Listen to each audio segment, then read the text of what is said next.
Back again with Bible Man. Alright. We're still in the confusion scriptures. We're trying to get rid of Satan. Alright. We're on Hebrews chapter 13 verses 8. Jesus Christ is the same yesterday and today and forever. What does that mean? That's the question. Jesus Christ is the same yesterday and today and forever. So how he was yesterday, he was the same. How he is today, he's the same. And how he is in the future, he's the same. So they're basically saying that he doesn't change. So if he's a loyal man, well, if he's a loyal God, he's a loyal God forever. That's how I could see it. That represents genuine. Alright, Psalms chapter 119 verses 34. Give me understanding, that I may keep your law and observe it with my whole heart. Give me understanding that I may keep your law and observe it with my whole heart. So, asking God to give you understanding that I may keep your law and observe it with my whole heart. Basically asking God to help you. So when he helps you understand. Goes right back to 2 Timothy chapter 2 verse 7. Think over what I say, for the Lord will give you understanding in everything. Those two can go together.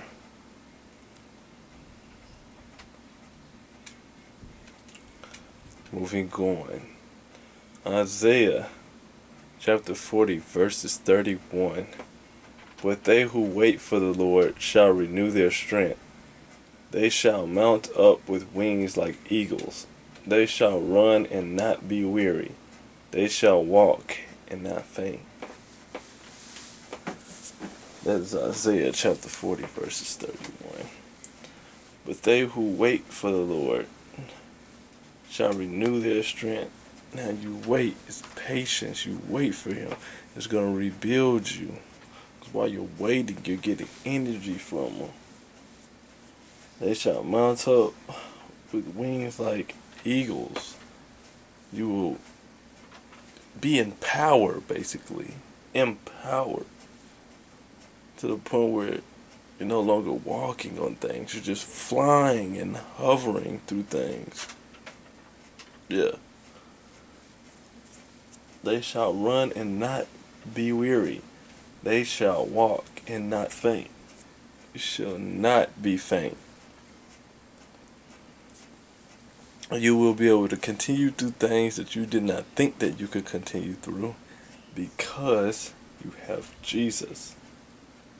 And you waited on him, he renews your strength, so the things that you could not go through, and you go through them with ease. It doesn't even faze you anymore. Psalms chapter 119 verse 169. Let my cry come before you, O Lord. Give me understanding according to your word. Psalms chapter 119 verse 169. Let my cry come before you. Basically, let my plead come before you, O Lord. Give me understanding according to your word. So give me understanding, Lord, according to your word. That connects with 2 Timothy chapter 2 verse 7. Think over what I say, for the Lord will give you understanding in everything. And that connects with Psalms chapter 119 verses 34. Give me understanding that I may keep your law and observe it with my whole heart. Now, Psalms 119 verse 169. Let my cry come before you, O Lord. Give me understanding according to your word. Give me understanding so I can learn your word. Through the direction and the following of your word represents according. Through the follow behind. John chapter 16, verses 13. When the Spirit of truth comes, he will guide you into all the truth. For he will not speak on his own authority, but whatever he hears, he will speak, and he will declare to you the things that are to come. When the Spirit of truth comes, he will guide you into all truth. So, when the Spirit of nothing but truth comes, he will guide you into all truth. Not some, but all.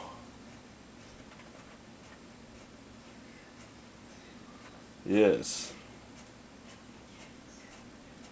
For he will not speak on his own authority, but whatever he hears he will speak, and he will declare to you the things that are to come. To me it reminds me of prophecy. He won't speak on his own authority, but whatever he hears he will speak. A prophet hears it, then he speaks it, and he will declare to you the things that are to come. Which if it's are to come, that means it haven't came yet. It's in the past pretense. But to be after that is the future. So that could deal with prophecy. That was John chapter 16 verses 13. Matthews chapter 7 verse 7. Ask and it will be given to you. Seek and you will find. Knock and it will be open to you. Ask is basically giving out a statement. I want some new shoes. Can you buy them for me? I'm asking. And it will be given to you. And it will be given to you. Seek and you will find. Search. I lost my keys. Now I found them because I was searching and seeking. And you will find. Knock. And it will be open to you. It goes right back to asking. I'm knocking, I'm asking. Verbally, knock is an ask. When the door opens, I'm being answered.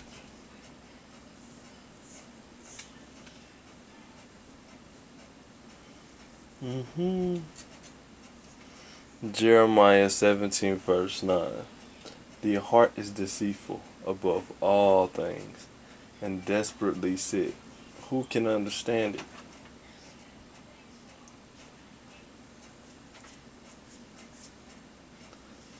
The heart is deceitful. Basically, deception, trickery, deceit, to fall, anything with D, to go down. Your heart is deceitful above all things and desperately sick. Who can understand it? Desperate, craving, wild, at a crazy state, putrid. Who can understand it? So that's, I feel like it's giving out a statement. It was releasing, trying to get something out, feeling. That's like more of a feeling scripture, we'll call it. The heart is deceitful above all things. Like, I guess it could be representing the mind or something, or yeah. And desperately, who can understand it? Basically, I feel like what that scripture says that we can't clean ourselves, but there's someone who can understand it. Jesus can. 2 Corinthians chapter 4 verse 8.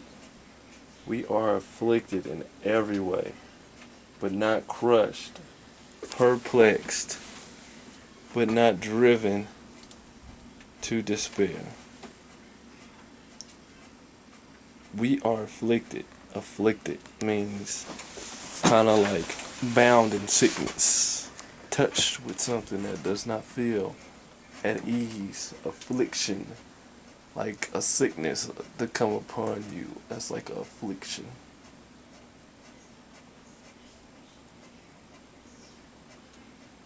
In every way.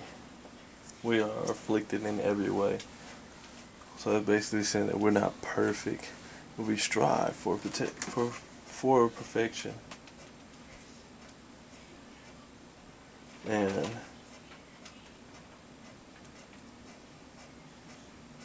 but not crushed, perplexed, but not driven to despair. So we're not crushed. Perplexed is means confused, but not driven to despair. So not driving to like loss, uh, empty, deranged, that type of stuff. So it's basically, it's no more that God, he won't put no more on you that you can bear. So you just getting pulled from the things that is not, it's just keeping a rope tied around basically, but not driven to despair. So it basically show you whatever it is, it's not going to take you whole. 2 Corinthians chapter 4 verses 8.